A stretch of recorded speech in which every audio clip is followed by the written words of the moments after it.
Kate, is Emily outside there still? No? Okay. Great. So my name is Barbara Gorski. I've seen most all of you, although I haven't met you individually. Some of you I have.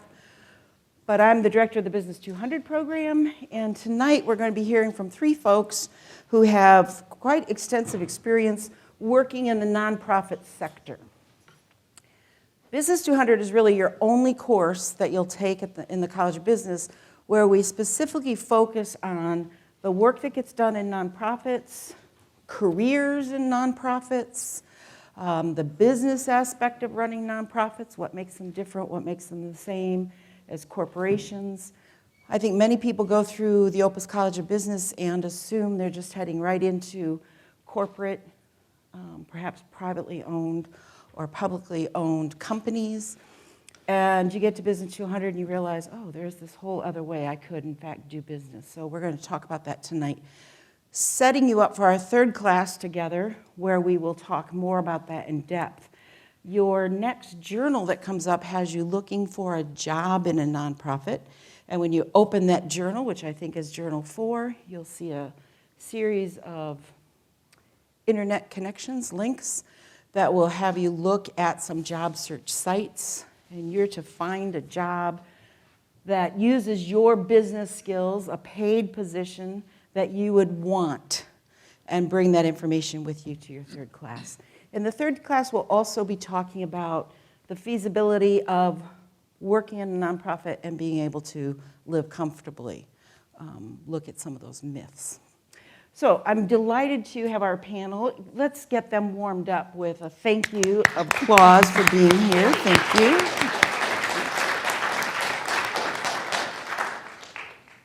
We can do a little editing if you need to here. There we go. And I'm going to begin by asking you each to introduce yourselves. Tell us who you are, your organization, and the mission of your organization. Michelle? All right. Well, my name is Lachelle Williams, and I am the Vice President of Junior Achievement of the Upper Midwest. We're a worldwide organization. JA of the Upper Midwest actually mentors and serves the kids in Minnesota, North Dakota, and the western region of Wisconsin. That was it. I think so. And what do they learn through Junior Achievement? They learn many things. Okay, yeah. What we do is we build and inspire. We prepare youth to be successful in the free enterprise system, in the global economy now. So we are preparing youth, you individuals, to step into all of our roles. Great. Well, first of all, thanks for having me here. My name is Eric Mischie. I'm the Executive Director of Spare Key. Spare Key provides rental and mortgage payments for families that have seriously ill or critically injured kids in the hospital. We've been in business since 1997. We serve 4 states, Minnesota, North Dakota, South Dakota, and Wisconsin. Our purpose and mission is twofold. One, it's to provide a housing payment for families so they can stay focused on their child's care and recovery while they're in the hospital or recovering at home from a lengthy hospital stay. And 2 is to make sure that we provide that family with some financial stability while they're dealing with the child's medical crises. I want to stay with you just one second, Eric. How did you come about?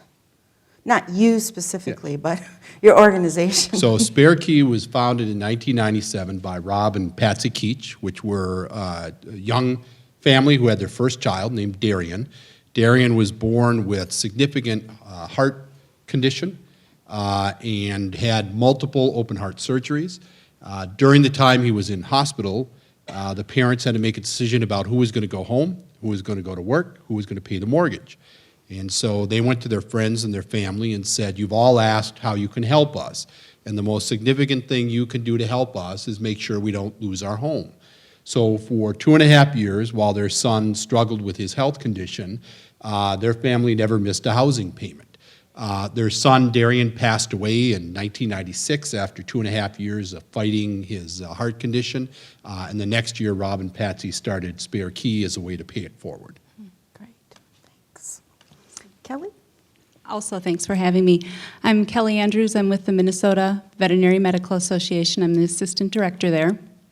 Our mission is to promote veterinary medicine in the state of Minnesota. contributing to the success of the profession and public health safety and animal welfare. So a whole different way to think about nonprofits in terms of professional associations. Interesting. Eric, let's go back to you, and I'm just going to jump around some. How did you get here? Tell us about your academic background, what you've done professionally before today. So my background, my degree is in speech communication from St. Cloud State University. My background is not in running small nonprofits. My background is 35 years of government and politics and marketing and communications. For the last decade, I worked in Washington, D.C., part of that time as a chief of staff in the U.S. Senate. The other part of that time as a registered federal lobbyist, so I tell people this is my penance for all of those years of what I was doing. I had been a board member with Spare Key for about 2 years, and in late 2011, our executive director at the time notified the board that she and her family were moving to another state. A number of my board members, knowing that I was looking for a career change to get back into public service without getting back into politics and government, approached me and asked me if I would like to take on the task of running a small nonprofit. And so that was the choice I made. In February 2012, I came on board as executive director. And I tell people that of all the jobs that I've had in my adult career since I was working 35 years, this is clearly the most challenging. And it is an awful lot of work. Right. Michelle, what about you? How did you get here today? Well, I started with a business degree, went into the for-profit world, and enjoyed my time there. Did, kind of climb the ladder, and found that I was going home at the end of each day and each week not feeling fulfilled. And so I decided to venture on to my own. I started my own advertising company, did that for 3 years, loved it. But again, I wasn't changing the world. I wasn't doing something that I felt convicted about each and every day or week. So I started 15 years ago to research nonprofits. In school, we did not learn about nonprofits. It was not an arena that you explored with a business degree, and found it very interesting. I landed on junior achievement because it was an opportunity for me to do what I felt like I wanted or needed to do, and that was to help change the world. And we do it one person, one individual, and one child at a time. So I found a wonderful resting place there. Personally, I had a transition back in 2005, so roughly 7-8 years ago, and chose to take on another opportunity, and I opened a YMCA. That is also a nonprofit, so I've had two wonderful opportunities to work in the nonprofit sector. Loved that, but what I found after I hired the staff, raised the money to build the building, I was bored. I wanted more. I wanted the community component. So I came back to JA in 2010. And sad to say, everyone in this room, I have the best job in the state of Minnesota. So you'll have to wait till I retire to find the best job. It's taken already. Yeah, it's taken Yes. for a while. And Kelly, what about you? Are you a veterinarian by background? No, I'm not a veterinarian. I have a Bachelor of Individual Studies from the University of Minnesota, and it's in psychology, communications, and human resources from the business school. I actually started working at the MVMA as a student at college, just as a part-time job. And I can say one thing about nonprofit and this specific association. They're very diverse. They've always been very flexible with what I've been able to give for my life towards the job, and it's become full-time in the last 10 years, but prior to that, it was always a part-time job. So it was great. I've done every aspect of the business, from being the interim executive director when we've lost two. At the time, I didn't want to take on the role of an executive director just because I know it's a lot of work. And I'm assistant director. I do a lot of the jobs our executive director does, just because I've been with the association for as long as I have.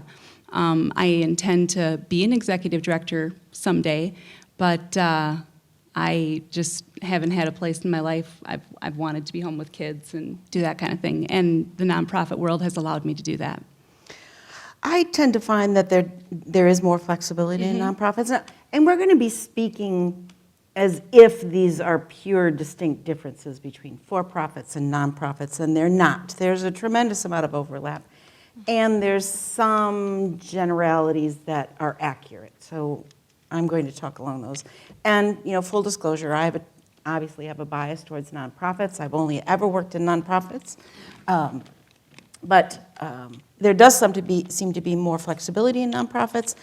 And I often talk to students about the fact that when you enter a nonprofit, some of it is because the staffs tend to be smaller, you get to be more of a generalist rather than a specialist in one particular area, which seems to be some of what you're saying. Would you echo that, or do you find that you are more of a specialist at the levels that you're at? Well, I can only speak for myself. I have a very large staff of 2 people. And so you really get in a position in a small nonprofit like mine where you really have to be kind of a jack of all trades. So as executive director, I am the primary development officer for my organization. I raise all the money. I shouldn't say I raise all the money. I raise most of the money. One of my primary jobs is raising money. Another part of my job is marketing and promotion. I spend a lot of my time trying to make noise about my nonprofit. Minnesota is a tremendous state in terms of philanthropy, both in terms of foundations that give nonprofits money and nonprofits that do great work. The challenge with that is it takes a lot of energy to get noticed and have people pay attention to you. One of my good friends is the head of Minneapolis, St. Paul Ronald McDonald House. And I had lunch with him shortly after I took this job, and he was complaining about how tough it was for anybody paying attention to Ronald McDonald House and to get noticed. And I was like, dude, you got Ronald McDonald on your front lawn. I got nothing. I got an organization called Spare Key. So I think in a small nonprofit, you got to wear a lot of hats, and you have to be prepared to do a lot of work that may not have been in that job description. Right. Eric, what's the most bizarre thing you've done where you thought, this God. isn't in my job description? So in Minnesota, there's an event each year called Give to the Max Day. And last year it was in November. This year it's in November too. And so last year's event was bizarre. This year's event's going to be more bizarre. So one of the things that we try to do to raise money during Give to the Max Day and get noticed is we had a 24-hour pedal pub ride along the Mississippi River. The purpose of it was to get people to pledge money during that 24 hours and also to get a bunch of media attention. Because it was a stupid idea, and it was 24 hours of stupid idea in the cold with people peddling this thing nonstop, we got a huge amount of media attention. I ended up getting a blood clot. And so the upside of it was we raised a lot of money, we got a lot of media attention, I got a lot of exercise, and I got a blood clot. Wow. Did you need mortgage coverage to help you while you were? I did not. Thankfully, I didn't need that. I just had to take blood thinners for 3 months, and now I'm glad to say that I seem to have recovered quite nicely. Now, this November 14th and 15th, for all of you who are so inclined, is this year's Give to the Max Day. And this year, we're doing a 24-hour bowling marathon at Treasure Island Resort and Casino, with the goal of setting a new world record for the most number of bowling pins that have been dropped in 24 hours. So if you want to do free bowling for 24 hours at Treasure Island Resort Casino, come talk to me afterwards. I'll set you up. Oh. And I can't hear Treasure Island Resort and Casino without singing it in my head. And now you will spend the rest of this Yes. class humming that. Lichelle, are you a generalist or a specialist? I would say more of a specialist. We've got a little bit bigger staff. We have 40 individuals with junior achievement, and when I was with the YMCA, I had over 200 staff members. So it was more focused, but I will agree with both my panel members here that you do whatever it takes. And I think in any job, you will choose to do whatever it takes to show that you're committed. But when we've got our big bowl events, I am at the bowling alley serving pizza and refreshments. When we have our gala, I am doing whatever needs to be done. When we have classes that don't get filled, I might go and join the team and get to teach second graders. And so you absolutely have to be nimble. And boils down to a willingness, though. And I will say that falls into either nonprofit or for-profit work. Have you been known to stuff the packets, the briefcases? Do you help with the? They haven't pulled me in to help with that bar, but I've got a team that does a fabulous job at that. How many folks out here are doing JA this semester? I'm sure there's at least a couple. Yes. So The all rest those can join. packets, yes, all those packets the little briefcases need to be put together. Generalist or specialist, Kelly? I am both. I am definitely a generalist in the same respect as our other panel people up here. I do a little bit of everything, but I'm a specialist in that I do all the continuing education events for veterinarians. In the state, I run a big convention, and I also manage our foundation. So when you talk about Give to the Max Day, we're also thinking about what we can do for that. So I'm a generalist because I do a lot of those things. I don't specialize in any one thing except for providing, top CE to the veterinarians in the state. Right. And a lot of students will talk to me about the fact that, I'm really wanting to, particularly in the beginning of my career, start where I can try out a number of different things, even if it's with one area. So you might enter a nonprofit and be the entire marketing department and do all of their marketing and marketing research and promotion and placement and all of that. So it's certainly a way to think about your own career growth, what would make sense for you. I want to go back to the development piece. How do you get your money? Kelly, let's start with you. What are the various ways that you get your funds? Yep. In our association, we get our funds through member dues. So the veterinarians in the state pay dues to become a member of their professional association. We get our revenue from our CE events. We have a pretty large convention that draws from the entire Midwest. So when you're doing continuing education courses, people pay a fee for that? Exactly. Yep. And so we'll have a net revenue at the end of our convention and of each CE event. With the foundation, I'm running events, golf classics, clay shoots, silent auctions. We're having a wine tasting event in November for the first time. Some different fun things, trying to reach a lot of different people. So different fundraising. Yeah. Yep. I've heard different executive directors say that while fundraising may not be their largest chunk of income, it's often the most important because it comes with the fewest earmarks or limitations on it. That if you're taking other forms of funding, there's often some restrictions with that. The other benefit to fundraising is that it also raises awareness about your event. Yes. So peddling the pub Yeah, so Spirit Key doesn't get any public dollars, so we don't receive government money for what we do. So all no of tax money. No tax money. So all of our money is generated some from private sources that may come from grants to foundations, corporate foundations, community foundations. I spend a lot of time filling out grant applications. A lot of that money will come from individual donors who over the years have supported us through various different ways, annual giving letters, through events like Bowl to the Max or Pedal to the Max. We do a big annual gala called the Groove Gala. And we now do a annual golf scramble with K-Twin 96.3 FM, which is the radio home of the Minnesota Twins. So part of my challenge as a small nonprofit in terms of raising revenues is to do it in a way that is very sensitive to the costs of doing that fundraising. And that's one of the challenges of nonprofit development, particularly in an environment in which donors have very high expectations that every dollar that you raise, that the maximum amount percentage of that dollar raised is going to go back into your program. I will tell you that there is a growing philosophical divide these days in terms of this idea that you ought to try to get every single percentage of every dollar go into your program. Right now, 87% of every dollar we raise goes into our program. That's not sustainable, especially given that in 2012 we made housing payments for 209 families And as of November 1st of this year, we've already made housing payments for 430 families.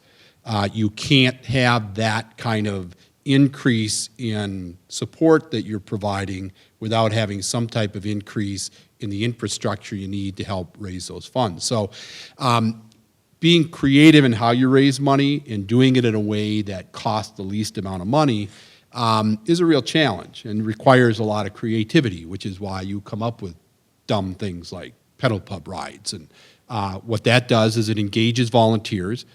We had over 120 volunteers in 24 hours pedaling that damn thing.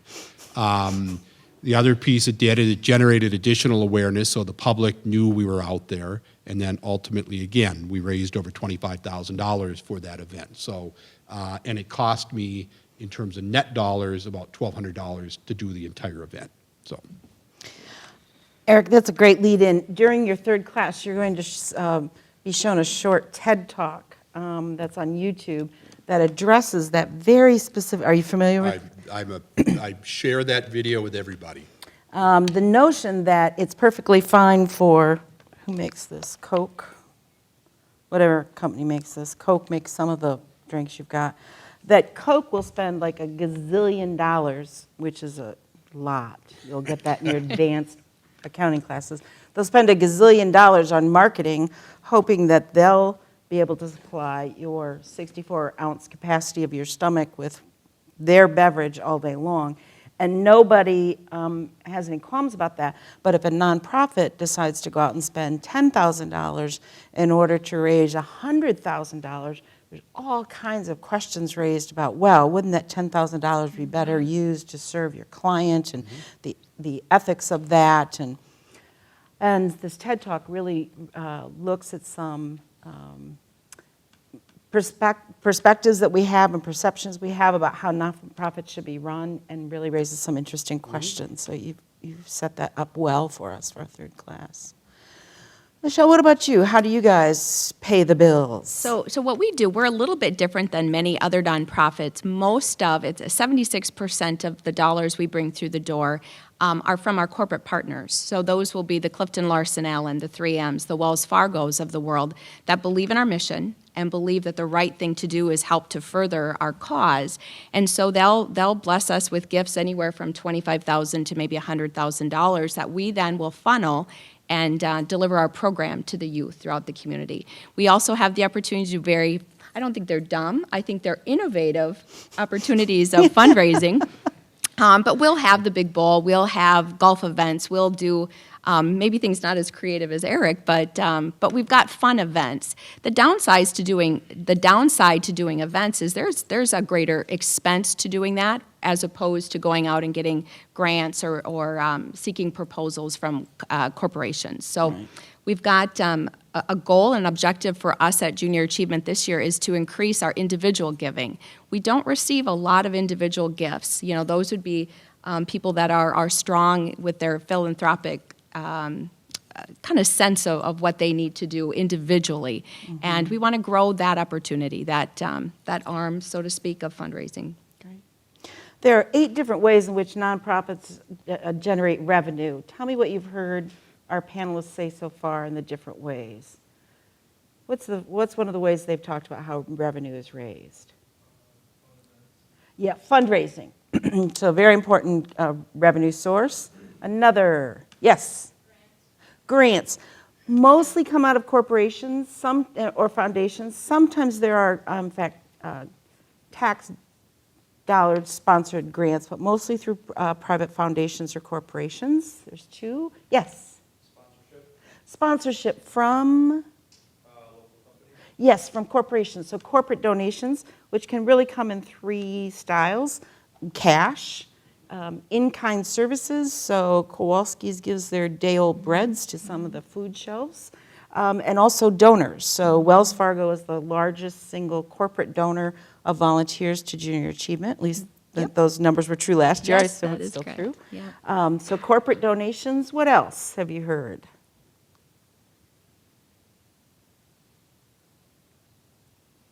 Yes. Membership fees. So a fee for service, you know that as tuition. But if you're a member at the Y, then you have a membership fee. Excellent.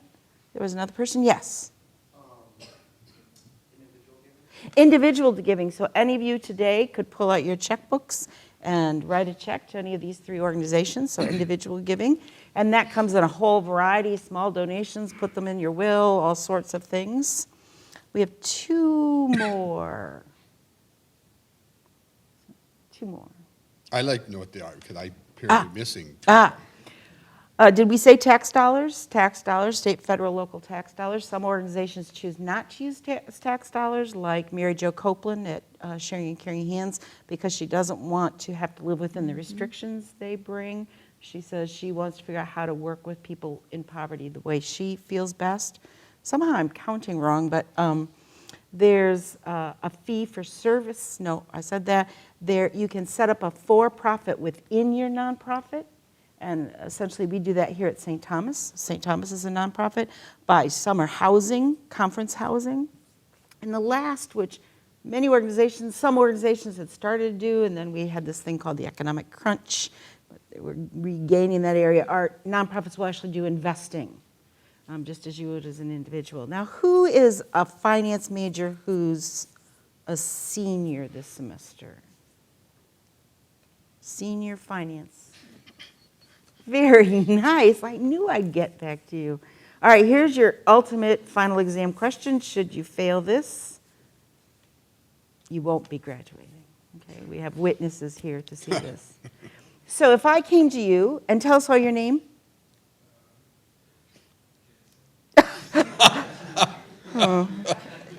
I somehow feel that's not right. Jason. Yeah, Jason. If I came to you and you were my private individual financial advisor, and I ask you, Jason, what do I do? What's the strategy I use so that I maximize my potential growth and minimize my potential loss, risk? What's that strategy called? It's one word, Jason. It starts with a D.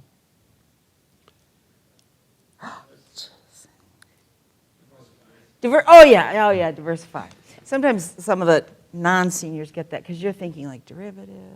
Yeah, diversify. And so nonprofits need to diversify their funding source as well.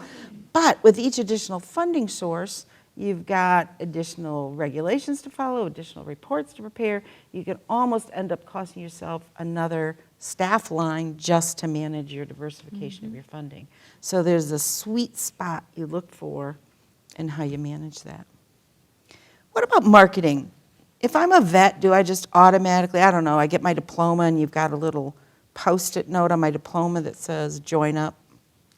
No, veterinarians aren't very good marketers. So some of the CE I provide to them is practice management and includes marketing, a lot of social media type marketing right now. For their own practice? For their own practices, yeah. But so yes, we are teaching veterinarians how to market themselves better. We are bringing people to them that will give them those skills. And how do you market to the veterinarians so they know they can come to you for that assistance? I do a lot of mailing still. I do a lot of emailing, email blast marketing, build a great website, they will come. You develop a reputation, and I would say that that's what our association has done. We've developed a good reputation. There's a lot of CE out there for veterinarians from pharmaceutical companies, from College of Vet Med here over at the U. We've developed some partners with those folks, and so we've got some good, strong CE here. Okay. For veterinarians. Okay, Yep. all right. So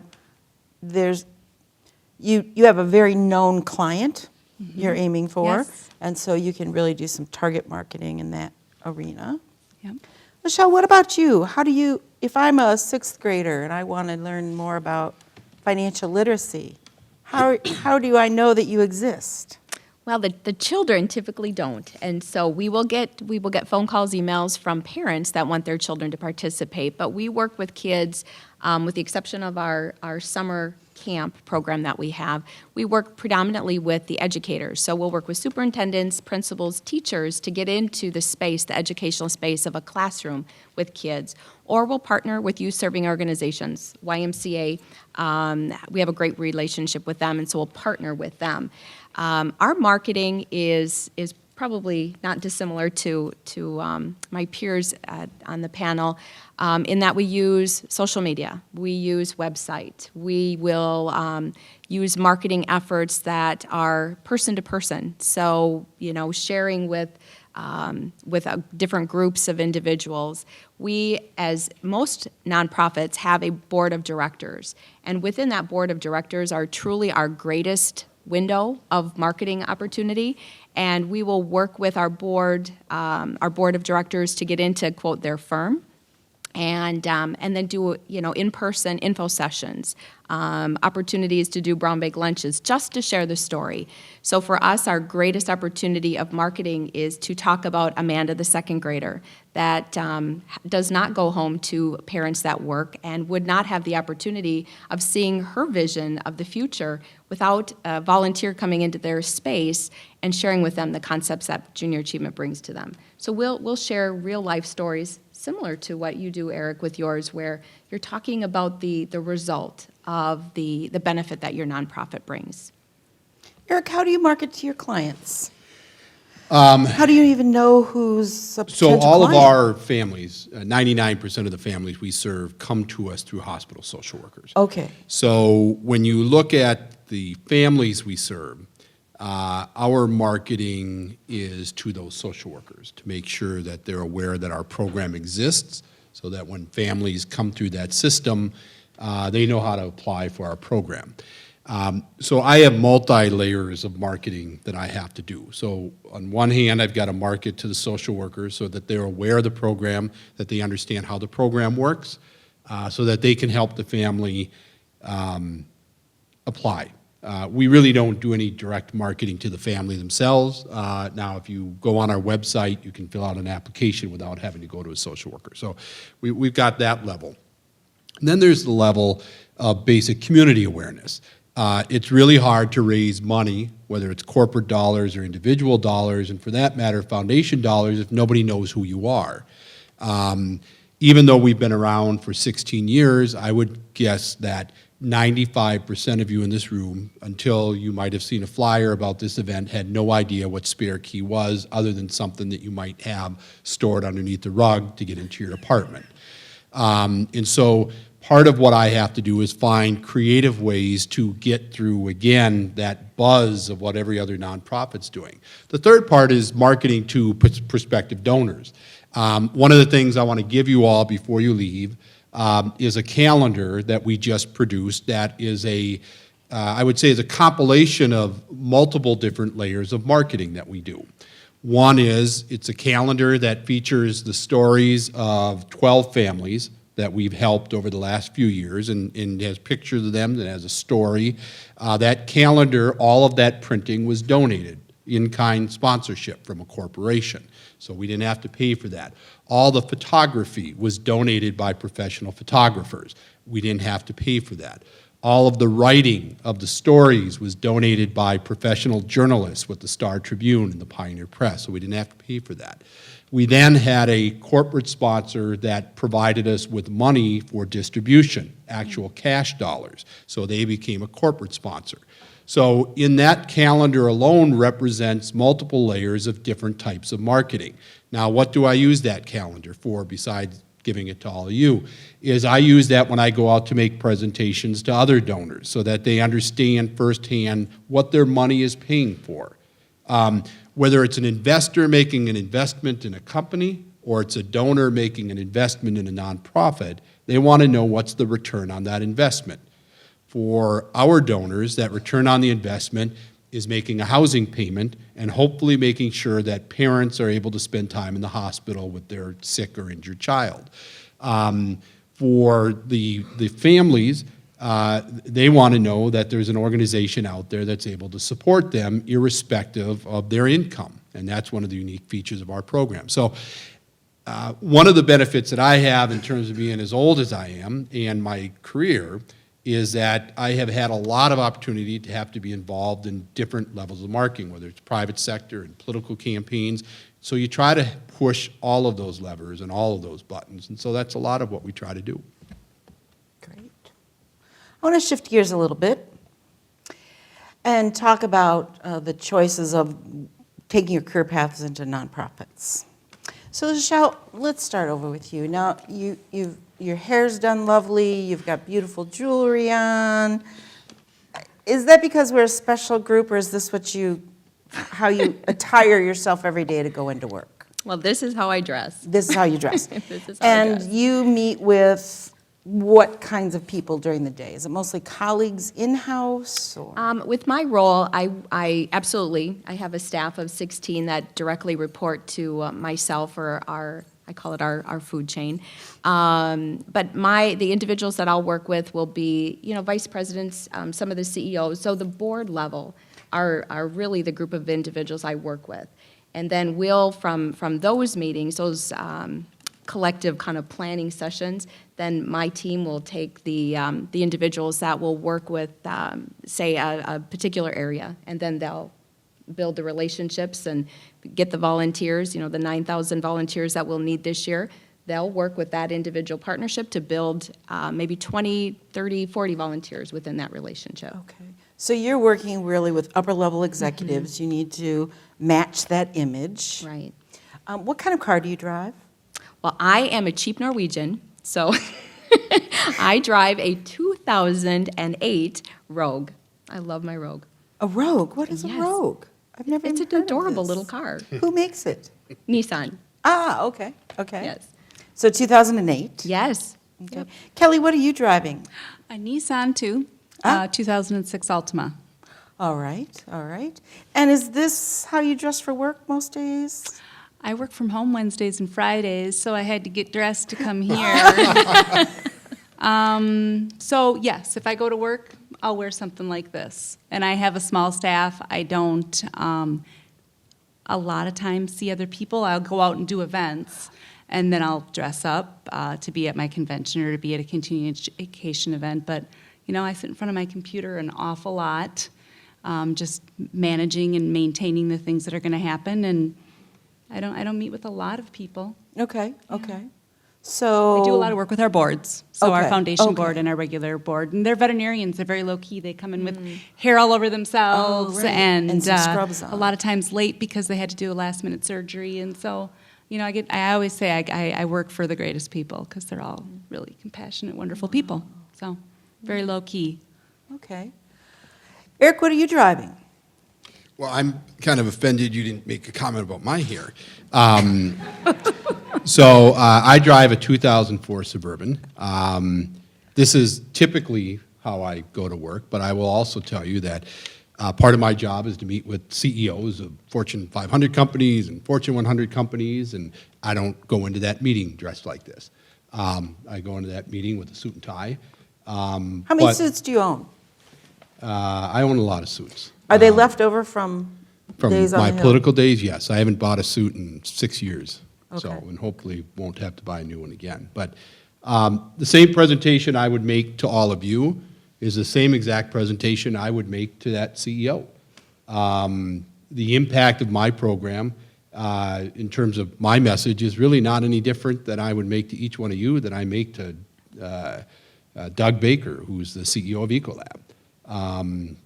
But I will say this, is that, I'm a big advocate of nonprofits, but I'm not a big advocate of the notion that, somehow or another that there should be a different standard for accountability of how nonprofits work, and that there should be a different standard for that return on that investment.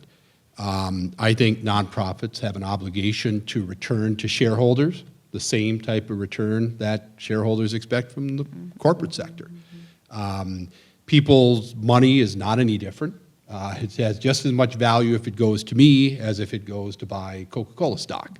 And expectations ought to be the same. And so that TED Talk that you mentioned, I think is really relevant, because what that gentleman is telling you is that This notion that you ought to work at a nonprofit and enjoy the life of scarcity and poverty is a notion that probably never made any sense, and particularly in a day and age in which there's increased demand for the work that nonprofits do, and there hasn't been a subsequent increase, significant increase in resources to help support those missions. So, I take the approach that my job as the executive director is to be appropriate in all environments. I had a board meeting, two board meetings today. One was to plan for our Groove Gala for next year, and the other was an hour-and-a-half meeting I had before I came here with my program committee to talk about what our program requirements are going to be for 2014. So, and half of my board are all executive level folks who wear suit and ties. The other half look like me. And I love your hair. You know, it's a lot of work to get the Well, there's less of it every day. graying Trust color me. in as we do. Every day there's less Yeah, of it. this just doesn't happen. We work at this, so yes, Thank you. I I love the hair. appreciate that. Where do you find colleagues with greater passion? When you were in corporate or nonprofit? Nonprofit. Nonprofit. Yeah, there is no comparison. I will never leave the nonprofit sector. I absolutely will never leave. Could I make possibly more money? I probably could. But would I be fulfilled? Would I leave a legacy that I otherwise? There's no comparison. Yeah. And it's energizing to go to work every day, to stand beside people, to your point, Kelly, where they're the greatest people, where they're people that are heart-focused and smart as can be, wanting to improve the experience, the life experience that we're all having. And I'm not in any way suggesting that you can't find that in a for-profit. No. I am suggesting, though, that it's important to think about where that is in your scale and your ranking of what you need from your calling, from your professional life. How important is it that the people you work with are passionate about the work they're doing, that you feel passionate about it? And there is a trending difference in terms of how I hear people in nonprofits talk about that and people in for-profits. And this might be the only course you have at your entire time at the university where we will talk about you need to think about your values going into the workplace. Parker Palmer, who's an educator, says that we find the greatest joy in our profession when we find that intersection between our passions and the needs of the world. Mm-hmm. And your passions might be about marketing eyeglasses, and there's a need for that. Your passion might be about making sure accounting is done ethically in a Fortune 100 company, and there's a need for that. But to really think about where is that intersection between my passion and the needs of the world. I want to see if there are any questions from our audience members. You've got three experts here who have worked in nonprofits. What do you want to know from them? Yes. Eric, you spoke about, I think it was about 95% of your cash flow coming in is through grants, correct? No. No. You said a lot of your time you are filing paperwork Yeah. to receive grants. Yeah, Yeah. that's true. Yeah. Is that given, is there a source or is there a spot where you can find out where you can, what grants would be available to you, or is there a pretty extensive search process that goes into finding out a grant that would be available to your organization? Yeah, and that's a great question. It's all data mining. I mean, to be honest with you, we have a subscription to Foundation Directory Online, which provides you with all these different national foundations. The challenge is finding foundations that mesh, that their values and their priorities as funders mesh with what you do. And that is it's a chess game. It's a lot of work. And I will tell you, more and more, it's becoming a law of diminishing returns in Minnesota with nonprofits and foundations, because foundations undergo fairly frequently, they reevaluate their funding priorities. 10 years ago, funding priorities were a lot of health and human services and those types of things. 10 years later, a lot of those funding priorities are education and kind of helping folks with special needs and things like that. And all great things, it's just, again, it's kind of a moving target. One of the benefits I have is that I'm married to a professional grant writer. So date night for us is sitting around a table going through all these grants and trying to figure out which ones we should apply for. I will tell you that I have sitting out there right now about $2 million worth of grant requests to probably 75 different funding organizations. I can also tell you if I get 10% of those organizations to respond favorably at some level or another based on my application, I'll be extremely pleased. So I would tell you that as someone who's taken over this organization, that my focus on fundraising is going to become less and less reliant on that grant process because it's become far too competitive and the return on the investment for us is becoming smaller. And I need to focus more on long-term sustainability, which is really rooted in individual donors. And 95% was the individual donors? Corporate, I think. that What I would tell you is that 95% of my life is dedicated to trying to find revenue. I will tell you that for Spare Key, if you had to break it down in terms of percentages of funds that we get, in 2013, which is an outlier from previous years, about 40% of the funds that we will bring in will come through some type of grant, foundation grant or corporate grant. Another 30% of that will come from corporate sponsorships, and the other 30% of that will come from donors and other dogs and cats. You know, people doing Broughton burger fries and Blue Jeans Sunday day for us and things like that. Great, excellent question. Other questions? Yes? Bouncing off that, it kind of sounds like there might be a business opportunity to put matchmaker between NPOs and foundations or something like that. I'm not specifically aware of such a thing, but there are huge, enormous career opportunities if you are an excellent writer, if you like investigative work to do the digging, if you like creative problem solving, seeing how this organization can match this grant and still maintain its core competencies. Grant writers are extremely hireable. You can work independently, you can work within an organization, you could work for several organizations as a freelancer. If you like to write, and you write well, if you like to investigate and you like to problem solve, you can write your ticket. Grant writers are always needed. But that notion about matching, maybe you've got an idea, you've got something there to think about that. There are publications that come out that will say, this applies to this sector or this area, but there's still a tremendous amount of hunting that takes place. Yes? Eric, you mentioned previously you worked as a lobbyist. Did you work a lot with nonprofits while you were doing that? Did that kind of take you to the path you followed? Well, working in, government is presumably a nonprofit. So, having worked as many years as I have in government, that's a nonprofit. As a lobbyist, no, I didn't work in nonprofits. I would tell you that running a small nonprofit really was never anywhere on my radar screen. I will also tell you that my notion of working in the nonprofit world prior to taking this job was not something that I would tell you I gave a lot of thought to. I have a bias against that kind of nonprofit culture, or had that previously, and I had my own kind of preconceived notions of the nonprofit world. Again, I will tell you that now being in this role, a lot of those previous biases are kind of thrown out the window.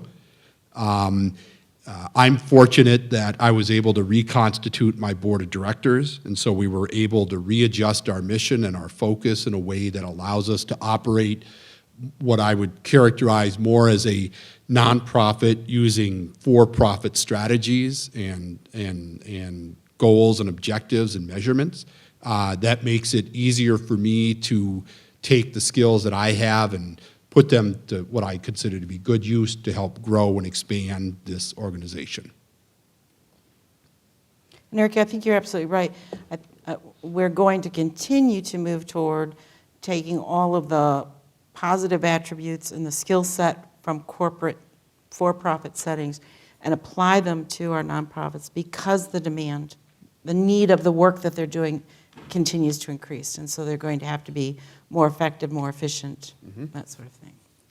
So all of you are even more needed in those arenas. Let me just double check the time. One more question. We've got time for one more. Okay, maybe we'll take two more. Well, let's go back to Tim, and then I'll come up here. Yes.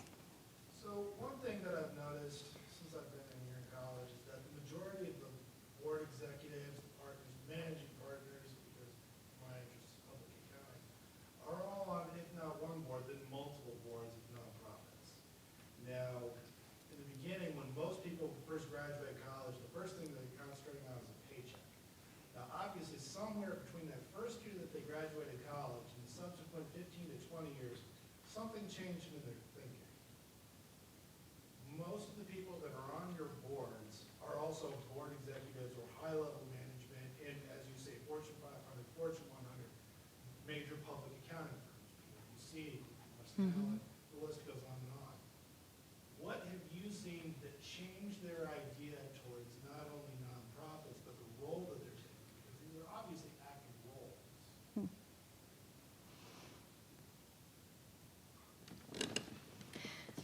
I'll try to attempt to answer that question. I don't ask easy questions. Yes, and if I'm not, and your name is Tim? Tim. Tim, if I'm not answering it, then do call me out on it. What I've observed, though, with the individuals, the CEO, Gordy Veery from Clifton Larson Allen is a great example. My belief is those that rise to the top in any organization are incredibly strong leaders. They are individuals that care about the community. They are in a leadership role because they have attributes, characteristics of a true leader. And so by that sheer fact, they want to give back. They want to help improve the world. And so I think it's more of a personal thing. I don't know that it's necessary a shift, at least in my opinion. I don't know that it would necessarily be a shift other than maybe just maturity as they're seeing life as a bigger entity as opposed to, I need to take care of my rent, my paycheck, my young family. Life as you grow and mature, it widens. The world is bigger. And so that would be, I guess, how I would answer it. I think it's the person, and they're in that high-level executive role because they get the necessary, the role that they have to play. Did that somewhat answer your question? Yes, ma'am. Okay, thank you. Yeah, I mean, I would echo that. I mean, believe it or not, I used to be young enough to be sitting there instead of here. And your priorities change. I mean, that the reality is, and life gets different. And for a lot of these folks, whether they're, Fortune 100 executives or Fortune 500, they own their own business, or they're moms whose kids have now moved out of the house and looking to do something, they've kind of had their life transitions. The vast majority of people that serve on a board, whatever kind of board, do it because they have a very strongly held belief that it's now their time to give back in some way. And some people decide to be on boards of directors. Some people decide to do something else. But I think I agree with you. I think it's a reflection of just, as you get older, life is different. Priorities become different. Would you characterize that as a duty in their view? Oh, sure. I mean, I don't think anybody who serves on a board considers it a burden. And if they did, they wouldn't be on the board. You got to remember is that life today is a lot busier than life was 20, 30, 40 years ago. And so it takes a lot of commitment to serve on a board. And I've got board members who are professionals that have full-time jobs and, still have families to raise. And for them, this is a duty. They look at this as an obligation that they have to give back to the community. And oftentimes, it isn't just being on a board. There may be other things that they're doing as well. They may be volunteering at a food shelf. They may be sitting here and mentoring students. So, you know, one of the things that people don't appreciate about this state, and I would say this country, is that there's an extraordinarily high level of generosity and kindness of human spirit that this country has, which is why nonprofits and foundations flourish so fantastically, wonderfully as they do in this country. The U.S. does more service work than any other country in the world, and Minnesota does more, we have more philanthropy, we have more volunteers than any other state in the U.S. And if you're at St. Thomas, you know that if you're going to breathe, you're going to be involved in service to your clubs, your residence halls, or BUSN200. So that creates for us a very slanted view. This isn't the necessary state that you're going to find in other places. I was just in London 2 weeks ago teaching with students there, and their whole economic model is extremely different. A lot of the stuff that we show up and do, they either pay for or it doesn't get done, and their tax rate is about 75% of an individual's income. So it's a very different economic model. I like our economic model. I'm not anti-tax. I was one of those crazy people that wrote and said, I will pay more taxes because I want the health of our community maintained. But I really kind of like this model. I pay a certain amount that somebody else makes decisions about, and then I get to pay with my feet and my time and my talents on things that I care about, have passion for, want to make sure exist. So I kind of like this model. So certainly last question, go ahead. Oh, you're kidding. Timmy. What didn't I ask you that you want to tell us, Lachelle? The one piece that I would like to just make the point of, and I think we somewhat touched on it lightly, but there's a misnomer out there that nonprofit work is maybe easy or it's maybe less professional, and I would say it's on the contrary to that thought process. I believe that in the nonprofit sector, I'm not going to say we work harder, but there's more passion, there's more drive, there's more momentum that you will experience in a nonprofit setting than you will in a for-profit setting. And it is absolutely those, you will read about nonprofits that fail, that go to the wayside. Hundreds every year will dissipate. They gave it their best shot and they bombed. And the difference there is they didn't use a sound business model. They did not approach it as a solid business. So don't think that by going into nonprofit that you're not going to utilize your business skills, because that's the ones that will absolutely work. So it was one piece that I needed to share. Great, thanks, Lachelle. Eric, last call. First, a reminder, don't leave until I give you a calendar, because I brought them in and they weighed a lot, so it took a lot of work bringing them in here. In fact, let me interrupt 1 second. Tim, would you be able to be at the back door handing Those out boxes are calendars? right back there, Tim. Wonderful. If you'd make sure everybody gets one, I'd be grateful. Thank I would you. say this, is that the nonprofit world needs for-profit leaders. It needs people who have your background. I don't know if I agree with the notion that there's more passion in the nonprofit sector than there is in the for-profit sector. I think that they both have their place in American society. I would tell you that as someone who is not a natural animal within this nonprofit world, I can tell you from where I sit, we need more people from the for-profit world in the nonprofit sector. I think combining passion for a mission with great vision and skills and creativity and talents and tools that you all will presumably graduate from here with is an asset that nonprofits need. I can't wait till you guys have an opportunity to watch this TED Talk. For me, it was transformative in my own thinking because it really underscores that this notion, my dad, 9 kids in my family, and my dad seemed to think that one of the great virtues of human life was to walk around in poverty.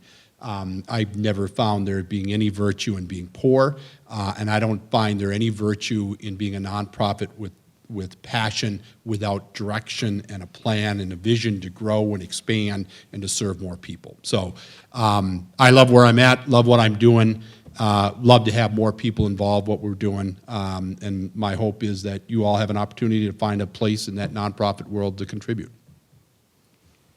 Kelly? I think I'll add to that and just say that, you can work in nonprofit, or there's a lot of ways to contribute to nonprofits, even by not working. Volunteering for nonprofits is always welcomed and needed. Just knowing about them and spreading the word about what they do to those that would be passionate about that particular nonprofit would also be very helpful to us. And don't be afraid, as Eric said, to go out there and use your skill set, or take the time to invest a little bit of your time to just find out more about what there is for jobs in the nonprofit world. It's I didn't plan to go into nonprofit, and I thought I had to find a real job when I did get my degree, and I didn't. And it certainly can make a nice lifestyle. If you would join me in again thanking our panelists.